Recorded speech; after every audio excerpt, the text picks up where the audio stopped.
நான் வெங்காயம் பூண்டு சேர்த்துங்க.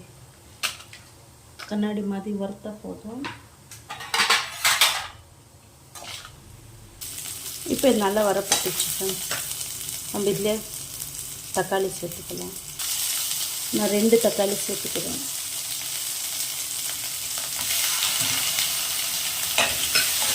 இது நல்லா ஃப்ரை ஆகும்.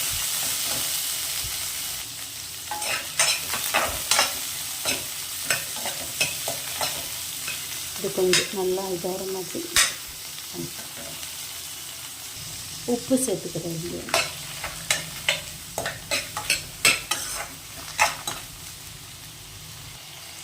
இது நல்லா சாஃப்டாகிடுச்சு ஃப்ரெண்ட்ஸ். பார்த்தீங்களா, இந்த சாஃப்டான உடனே இதில் நம்ம கடலக்காய், பொட்டுக்கடலை, புளி போட்டுக்கலாம். சும்மா 2 வதக்கு போதும்.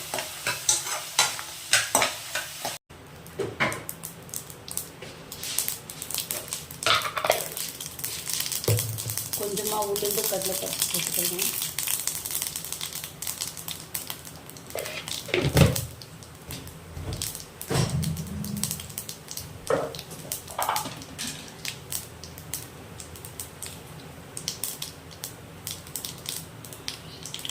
கொஞ்சமாக கருவேப்பிலை சேர்த்துக்கலாம்.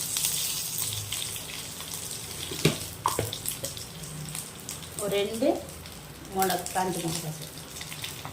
சும்மா கார்னிஷ். ஸோ இதை எடுத்து நம்ம டேரெக்டாக சட்னியில் போட்டு இல்லை கொஞ்சமாக தண்ணி போட்டுக்கலாம் ஃப்ரெண்ட்ஸ். சூப்பராக அரைச்சிட்டோம் பார்த்தீங்களா.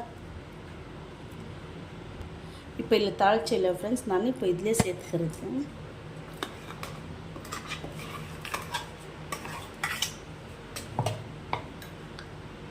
இதில் கொஞ்சமாக தண்ணி போட்டு மிக்ஸ் பண்ணி ஊற்றிக்கலாம். இப்போ இதில் நம்ம சேர்த்துக்கலாம்.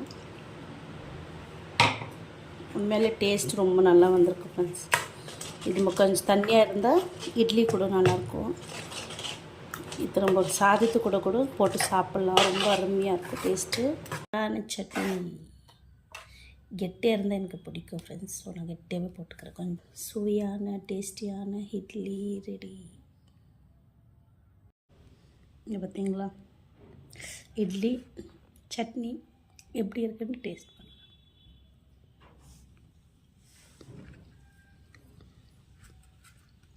நீங்களும் ஒரு வாட்டி ட்ரை பண்ணிவிட்டு இது எப்படி வந்திருக்குதுன்னு என்னோட ஷேர் பண்ணிக்கோங்க.